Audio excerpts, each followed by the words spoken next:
The eyes are not here.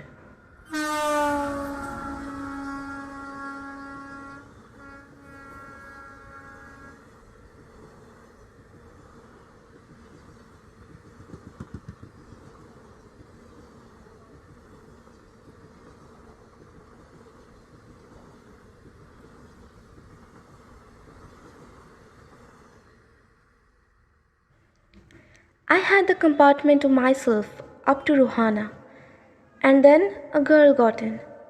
The couple who saw her off were probably her parents. They seemed very anxious about her comfort, and the woman gave the girl detailed instructions as to where to keep her things, when not to lean out the windows, and how to avoid speaking to strangers. They said their goodbyes. The train pulled out of the station. As I was totally blind at the time, my eyes sensitive only to light and darkness, I was unable to tell what the girl looked like, but I knew she wore slippers from the way they slapped against the heels. It would take some time for me to discover something about her looks, and perhaps I never would. But I liked the sound of her voice, and even the sound of her slippers. "Are you going all the way to Dehra?" I asked.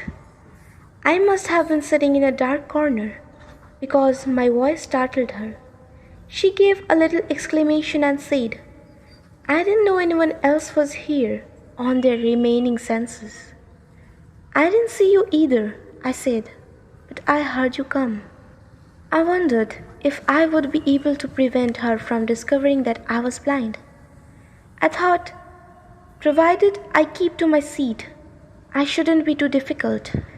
The girl said, "I'm getting down at Saharanpur. My aunt is meeting me there." "Then I had better not to be familiar," I said. "Aunts are usually formidable creatures." "Where are you going?" she asked. "To Dahra and then to Missouri." "Oh, how lucky you are." "I wish I were going to Missouri. I love the hills, especially in October." "Yes, this is the best time," I said, calling on my memories. "The hills are covered with wild dahlias. The sun is delicious, and at night you can sit in front of a log fire and drink a little brandy. Most of the tourists have gone, and the roads are quiet and almost deserted. Yes, October is the best time." She was silent, and I wondered if my words had touched her, or whether she thought me a romantic fool. Then I made a mistake. "What is it like?" I asked. She seemed to find nothing strange in the question. Had she noticed already that I could not see? But her question removed my doubts. "Why don't you look out of window?" she asked. I moved easily along the berth and felt for the window ledge. The window was open, and I faced it, making a pretense of studying the landscape. I heard the panting of the engine, the rumble of wheels, and in my mind's eye, I could see the telegraph post flashing by. "Have you noticed," I ventured, "that the tree seems to be moving while we seem to be standing still?" "That always happens," she said. "Do you see any animals?" "No," I answered quite confidently. I knew that there were hardly any animals left in the forest near Dera. I turned from the window and faced the girl, and for a while we sat in silence. "You have an interesting face," I remarked. I was becoming quite daring, but it was a safe remark. Few girls can resist flattery. She laughed pleasantly, a clear, ringing laugh. "It's nice to be told I have an interesting face. I'm tired of people telling me I have a pretty face." "Oh, so you do have a pretty face," thought I. And aloud I said, "Well, an interesting face can also be pretty." "You are a very gallant young man," she said. "But why are you so serious?" I thought then that I would try to laugh for her, but the thought of laughter only made me feel troubled and lonely. "We'll soon be at your station," I said. "Thank goodness it's a short journey.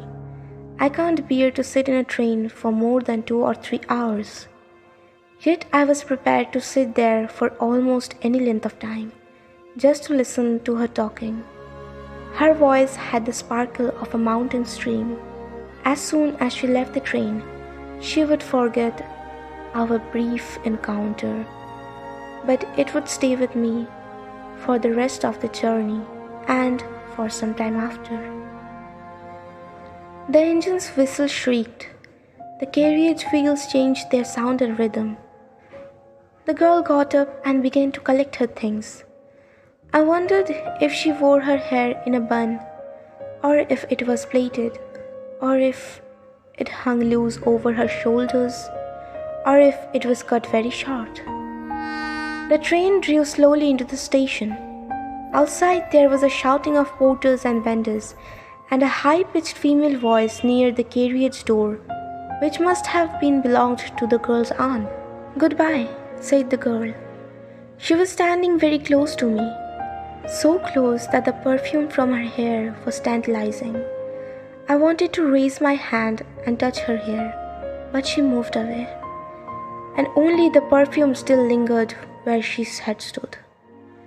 You may break, you may shatter the vase if you will, but the scent of the roses will linger there still. There was some confusion in the doorway. A man getting into the compartment stammered an apology. Then the door banged shut and the world was shut out again. I returned to my berth.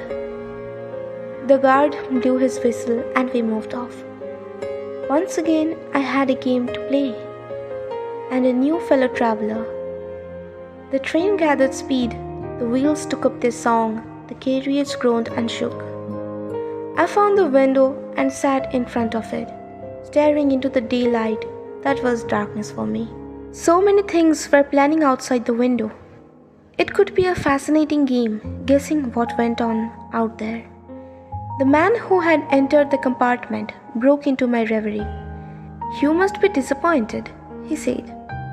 "I'm sorry, I'm not as attractive a traveling companion as the one who just left."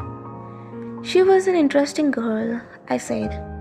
"Can you tell me, did she keep her hair long or short?" "I don't remember," he said, sounding puzzled. It was her eyes I noticed, not her hair. She had beautiful eyes, but they were of no use to her. She was completely blind.